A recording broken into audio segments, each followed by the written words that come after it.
Hello po mga ka-idol, no. Ito pong ni-haircutan ko, no. Siyang estudyante po mga ka-idol, no.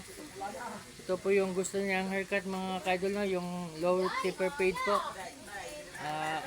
Ito po yung patok sa mga estudyante ngayon mga ka-idol, no.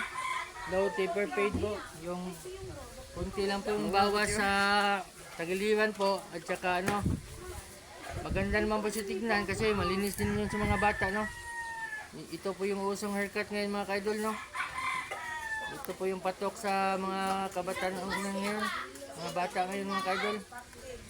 Ayan. Tapos na po yung haircut niya mga ka-idol, no. Viewing na lang po tayo mga ka-idol, viewing na lang po. Ayan, smile naman yan Pogi. Ayan, parang si River Cruz ang dating, no. Ito na po yung ano niya mga ka-idol, no. Yan, no. Yung haircut niya, no, low taper fade po mga ka-idol, no. Ang ganda mga ka-idol, no. Ito yung sa talikuran niya mga ka-idol, no. At sa kabilang tagiliran, no. Yan, napakalinis mga ka-idol, no. Ayan, pogi-pogi na po siya mga ka-idol, no. Ayan.